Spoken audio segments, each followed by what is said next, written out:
시청자 여러분 안녕하십니까? 한 주간의 한인사회 주요 소식을 전해드리는 KBN 뉴스 주간 브리핑입니다.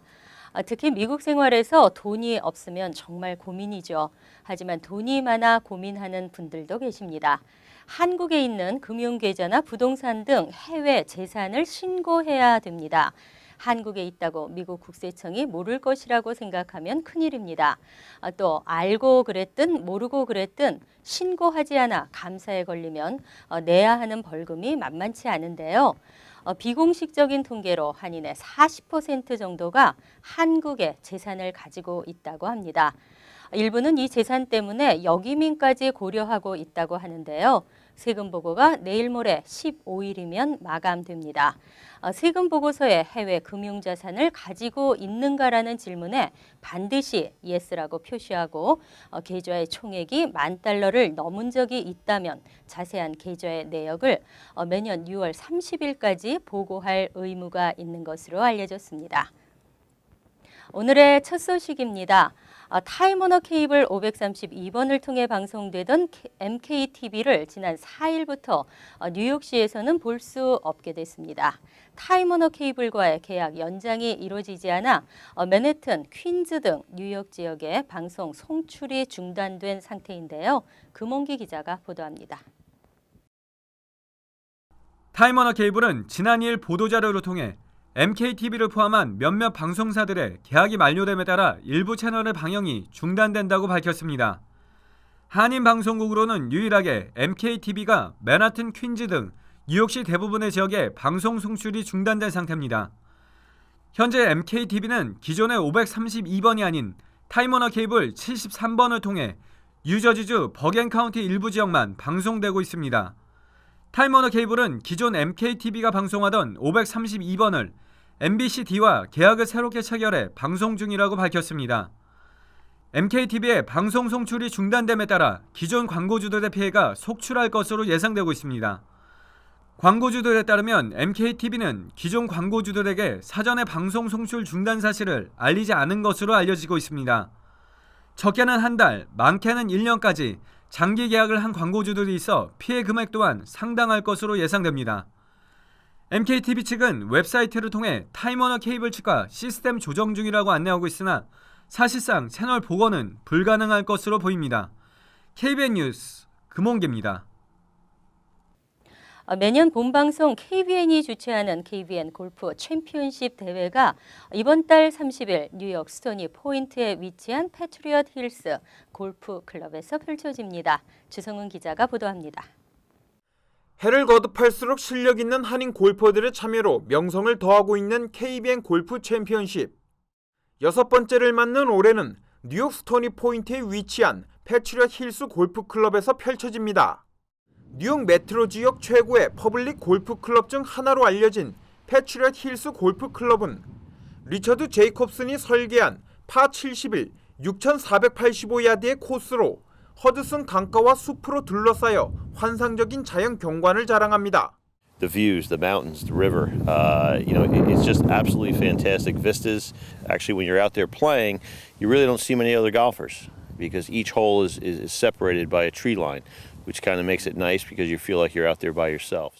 매년 150여 명의 한인 골퍼들이 참가해 실력을 겨루는 KBN 골프 챔피언십은 18홀 샷건 방식으로 진행되며 홀인원상의 신형 렉서스 ES350과 현대 에쿠스, 그리고 남녀 1, 2, 3등과 장타 근접 등 수상자에게는 혼마 골프에서 제공하는 최신형 골프 클럽을 부상으로 드립니다.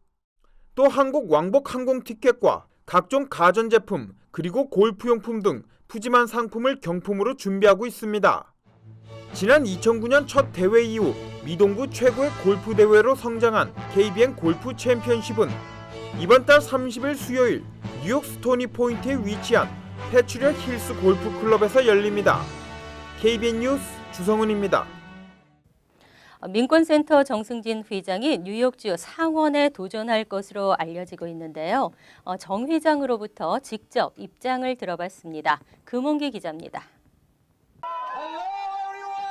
오늘 이민개혁 촉구 뉴욕 이민자 대집회의 모습을 드러낸 민권센터 정승진 회장이 뉴욕주 상원의원 출마설에 대해 입을 열었습니다.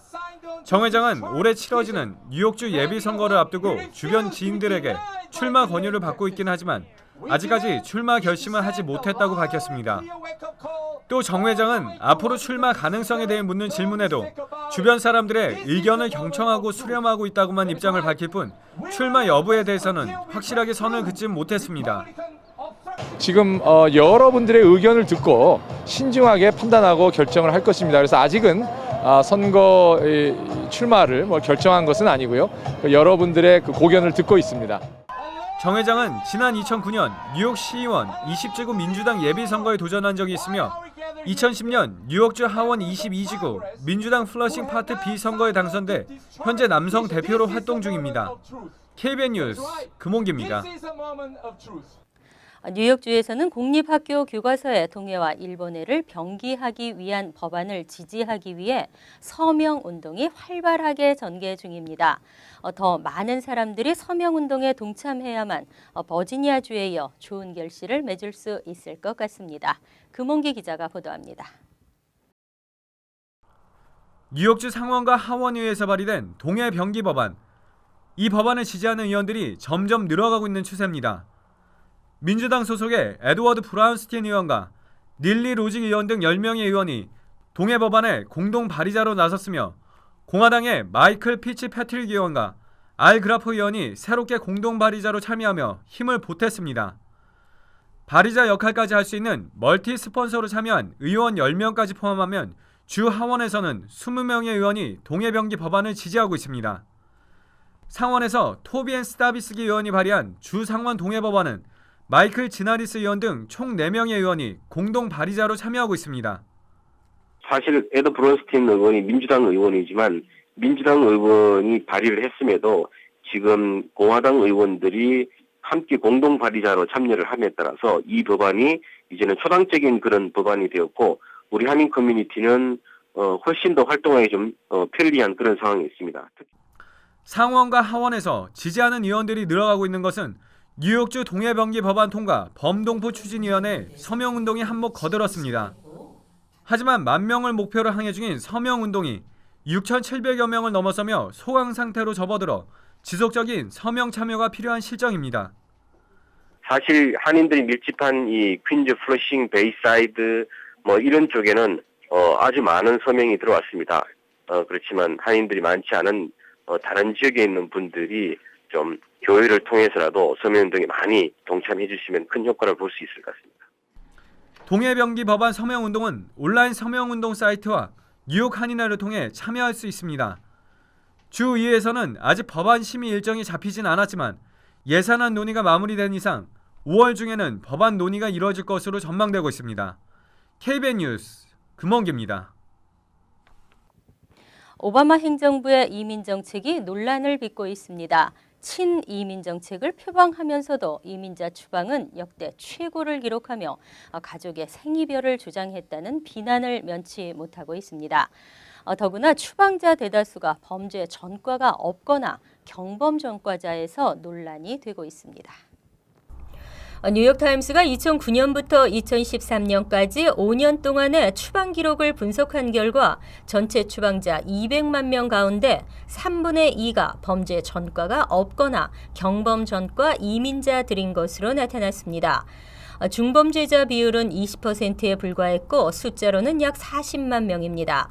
뉴욕타임스는 이에 대해 중범죄를 저지른 이민자를 집중 단속해 추방하겠다는 오바마 행정부의 정책과 상반된 결과라고 지적하며 오히려 단속이 강화돼 사소한 경범죄자나 아무런 범죄를 저지르지 않은 이민자들에 대한 적발만 급증했다고 꼬집었습니다.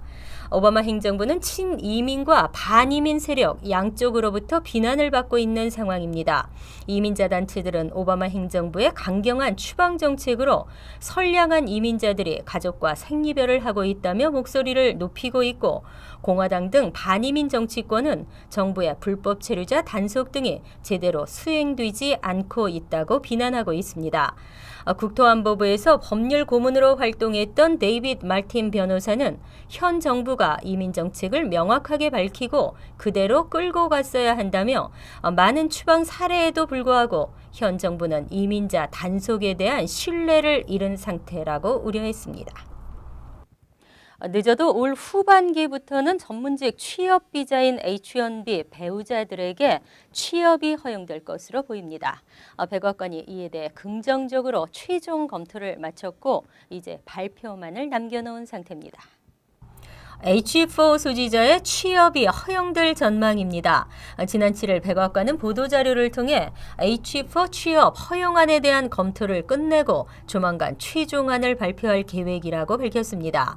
백악관의 최종안이 발표되면 곧바로 연방 관보에 게재된 뒤 90일간 의견 수렴 과정을 거쳐 늦어도 후반기부터 시행에 들어갈 것이란 게 이민 전문가들의 대체적인 시각입니다.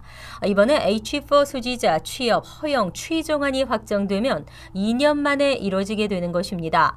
지난 2012년에도 이 같은 방안은 추진됐고 2013년에는 승인될 것으로 기대했으나 백악관이 별다른 설명 없이 승인을 늦춰 시행이 늦어져 왔습니다.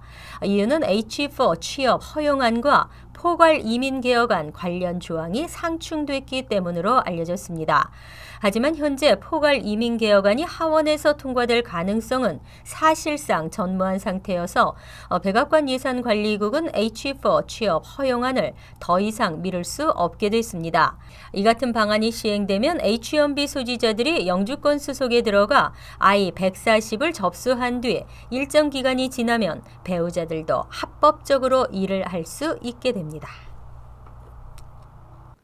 뉴욕시 정부의 신분증 발급 조례안이 지난 10일 상정됐습니다. 신분증은 불법 체류자에게만이 아니라 뉴욕시에 거주하는 모든 사람들에게 발급될 예정입니다. 15% 정도의 한인도 혜택을 받을 것으로 보입니다. 빌 드블라지오 시장이 선거 공약으로 내세웠던 불체자 신분증 발급 조례안이 오늘 시의회에 상정됐습니다.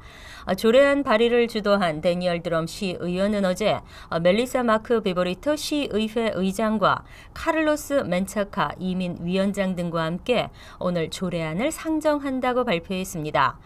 드럼 의원은 신분증 발급은 모든 시민에게 시정부 서비스를 제공받을 수 있도록 하는 인도적인 정책이라며 다른 시의원들과 주민들의 의견을 수렴해 이 조례안이 성공적으로 통과돼 시행될 수 있도록 하겠다고 밝혔습니다. 시의장실에 따르면 이 조례안은 시정부가 신분증 발급을 전담할 프로그램을 개설해 운영하도록 하고 있습니다. 그리고 뉴욕시 5개 보로에 사는 시민이라면 거주 증명과 함께 누구나 발급받을 수 있습니다. 이 신분증은 모든 시정부 서비스, 은행이나 기업체, 공공기관에서 유효하게 사용될 수 있습니다. 합법 체류자지만 면허증이나 주정부 발급 신분증이 없는 일반 시민들도 사용할 수 있습니다. 가짜 신분증이나 사기 방지를 위해 여권이나 운전 면허증처럼 설계하도록 하는 의무화 규정도 조례안에 담겨 있습니다. 민권센터 등 이민단체 대표들은 일제히 환영의 뜻을 나타냈습니다. 뉴저지 한인 부동산 사기 일당이 전격 체포됐습니다. 차 위기에 몰린 쇼세일 매물과 해외 부동산 개발 투자를 빙자해 한인 투자자를 대상으로 60만 달러에 달하는 돈을 갈취했습니다.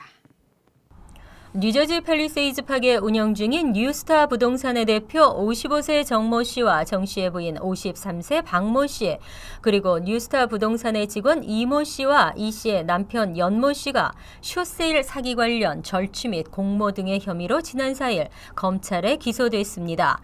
버겐 카운티 검찰은 정 대표와 함께 베트남 하노이 부동산 투자 사기를 공모한 옥모 씨와 옥 씨의 부인에 대해서도 수배령을 내리고 행방을 쫓고 있습니다.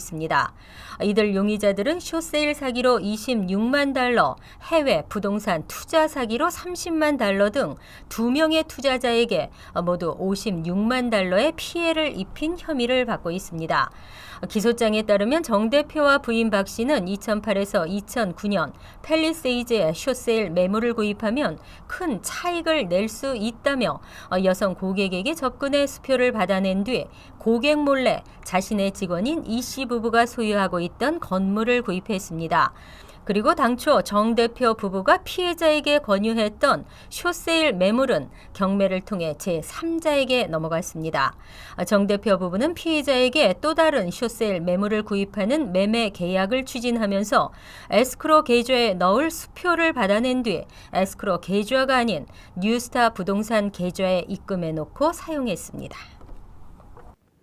다음은 정치평론가 고성국 박사의 한국은 지금이 이어집니다.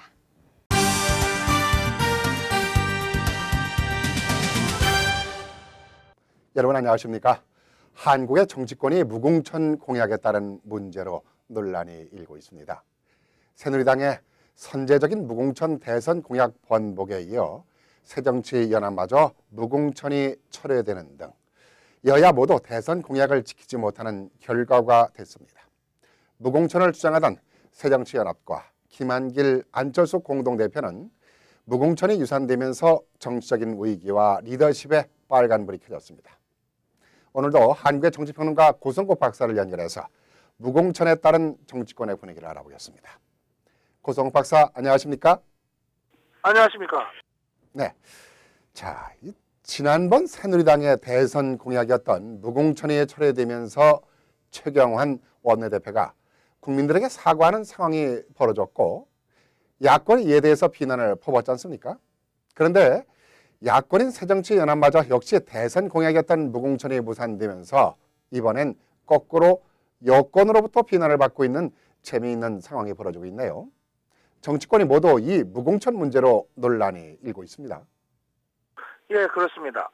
2012년에 대통령 선거를 할 당시 후보가 박근혜 후보, 문재인 후보, 안철수 후보 이렇게 세 사람일 때 그때 이 세 사람 후보 모두 기초 지방자치단체장 그리고 기초의회 의원들의 경우에는 정당 공천의 폐해가 너무 많기 때문에 무공천을 하겠다라고 공약을 한 바 있습니다. 네.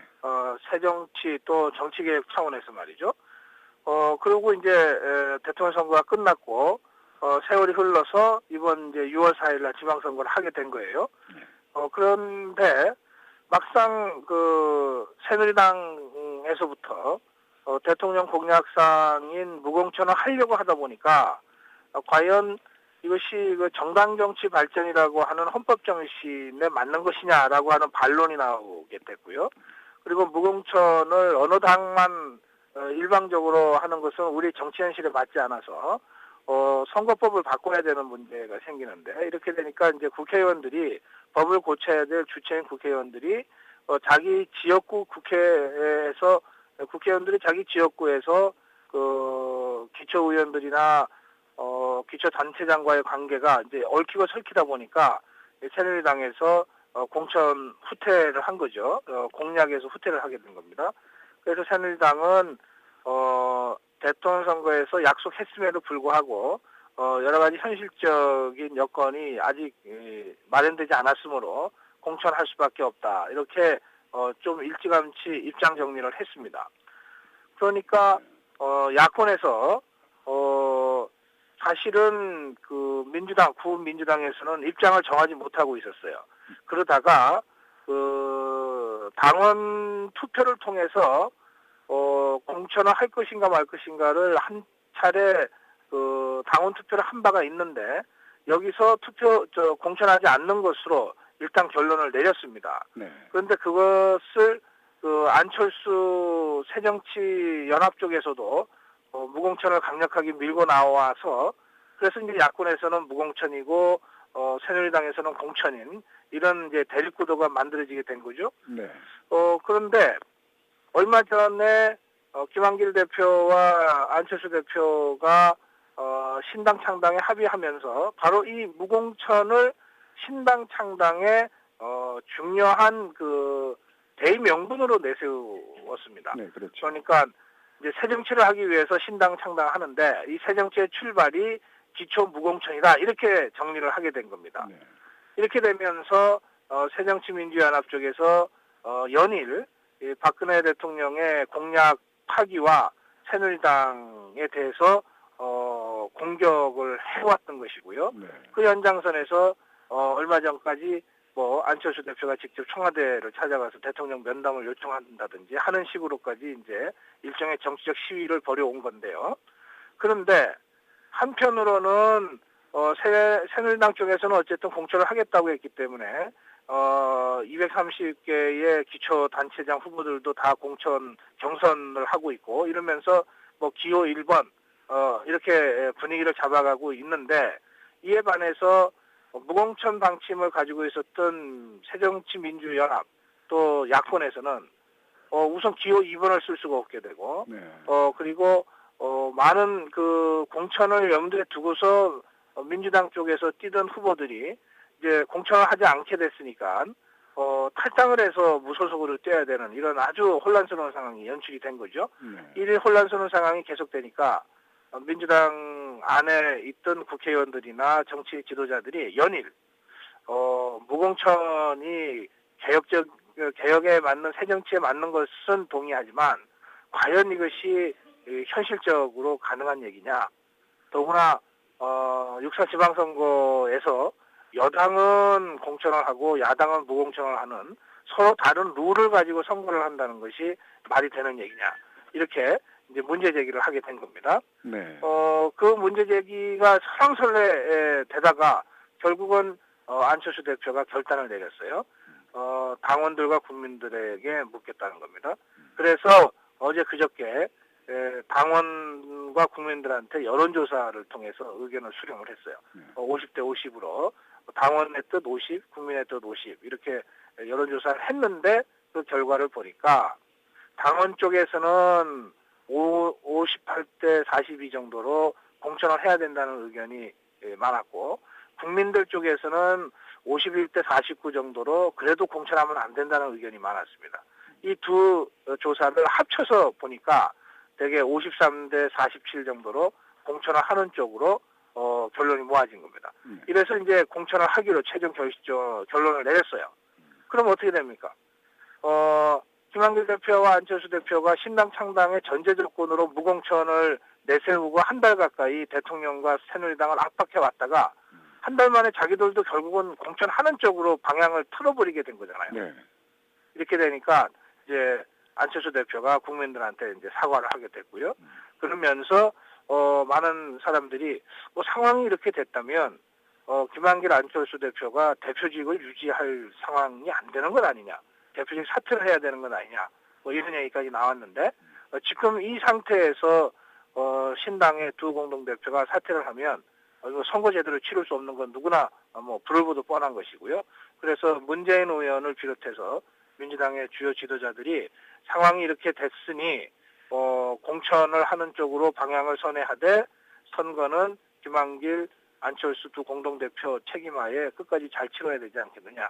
이렇게 권유하고 설득해서 그래서 어제 오후 4시에 김한길 대표, 안철수 대표 두 공동대표가 국민들한테 공천 방침을 밝히면서 두 사람이 책임지고 선거를 끝까지 잘 치르겠습니다. 이렇게 이제 입장 정리를 해서 공천, 무공천 논란을 둘러싼 지난 한 달여간의 공방이 1차적으로 이제 마무리가 됐다. 이렇게 제가 설명드릴 수 있겠습니다. 네. 그렇지만 당분간은 당내 내분이 다수 있을 것 같은데요. 중요한 것은 안철수 대표가 정치권에 입문하면서 새정치를 외쳐왔고 그동안 여러 차례 새로운 공약들을 내세워 국민들로부터 주목을 받아오면서 기대도 했는데 공약마다 번번이 철수하는 사태가 벌어지다 보니까 안철수가 이름처럼 철수만 한다더라라는 말이 유행처럼 번지고 있어요. 글쎄 말입니다. 정치는 현실이라서 새정치민주연합 쪽에서 선거를 준비해왔던 또 현역 민주당 새정치민주연합의 국회의원들의 입장에서 어쨌든 이 무공천을 받아들이기 어려워서 공천으로 선회를 했습니다. 그러나 지금 앵커께서 말씀하신 대로 그 과정에서 새정치를 표방해왔던 안철수 대표의 그 새정치 브랜드가 심각하게 훼손이 됐어요. 이제 안철수 대표나 새정치민주연합이 대통령을 공격하기도 어렵게 됐고 대통령과 새누리당을 압박하기도 어렵게 됐고 대통령과 새누리당에 비해서 새정치민주연합이 새정치를 한다라고 하는 주장도 하기가 좀 어렵게 됐습니다. 그리고 더 심각한 것은 새정치민주연합의 뭐 잠재적 대권 주자이기도 하고 가장 그 강력한 그 리더십 발휘가 기대되고 있는 안철수 대표의 경우에 결국은 그 지난번 서울시장 광역 선거에서 박원순 후보한테 양보하고 또 대통령 선거에서도 문재인 후보한테 양보하고 중도에 주저앉고 그리고 이번에는 새정치연합을 결성해서 새정치하고 끝까지 하겠다고 했다가 결국은 또 그것도 중도에 그만두고 민주당과 손을 잡고 그리고 이번에는 유일한 명분으로 내세웠던 무공천까지 결국은 공천으로 전환하는 이런 모습을 그동안 보여왔기 때문에 이제는 안철수 대표가 무슨 얘기를 해도 뭐 이번에는 과연 그럼 끝까지 가겠느냐라고 하는 국민들의 또 지지자들의 의구심을 피할 길이 없게 됐습니다. 그런 점에서 저는 이번 새정치민주연합이 소탐대실한 것 아니냐. 눈앞에 공천이라고 하는 이익은 챙겼지만 결과적으로 새정치라고 하는 그리고 안철수라고 하는 강력한 무기를 훼손시켰기 때문에 스스로 이것은 정치적으로 볼 때 소탐대실로 결론이 날 가능성이 높다. 그렇게 저는 분석합니다. 여야 정치권이 무공천 공약을 내세웠다가 곤혹을 치르고 있는 상황 아닙니까? 무공천에서 얻는 효과가 뭔지 그리고 공천과 무공천의 장단점이 뭔지 궁금한데요.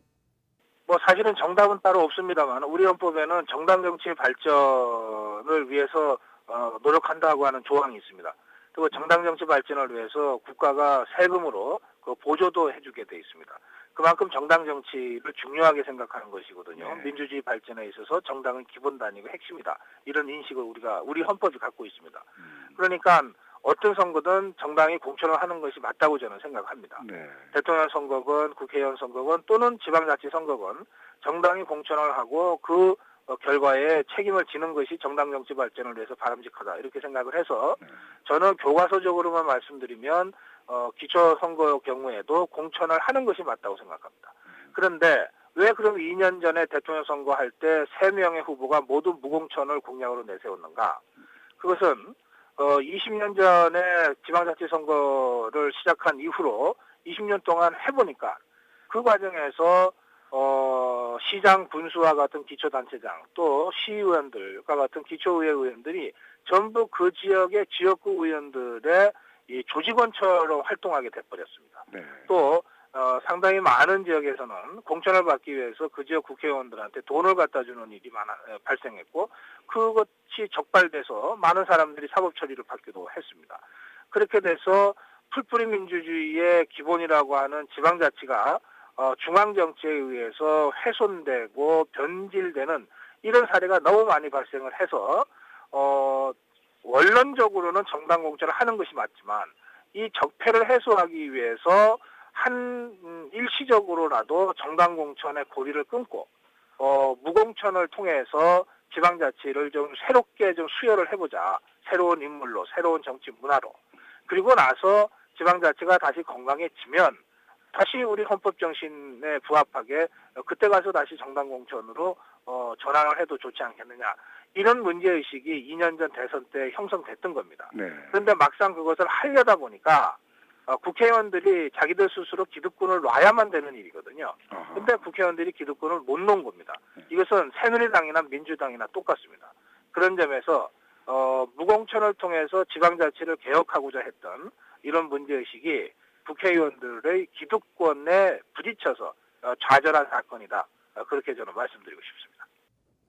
네, 오늘 말씀 감사합니다. 네, 고맙습니다. 정치평론가 고성모 박사였습니다. 정치권이 무공천을 향한 새로운 선거 변화를 모색을 했지만 모두 허사가 되고 말았습니다. 결국 이번 지방선거는 여야 모두 공통의 룰에 따라 선거가 치러지게 됐습니다. 중요한 건 공천이든 무공천이든 이번 6.4 지방선거는 지난 대선 공약처럼 지키지 못할 공약으로 시간 낭비하면서 국민들을 혼란스럽게 하지 말고 꼭 지킬 수 있는 공약을 내세워 정당한 국민들로부터 선택을 받는, 그래서 새로운 정치 변화를 국민들에게 안겨주는 계기가 되었으면 합니다. 감사합니다.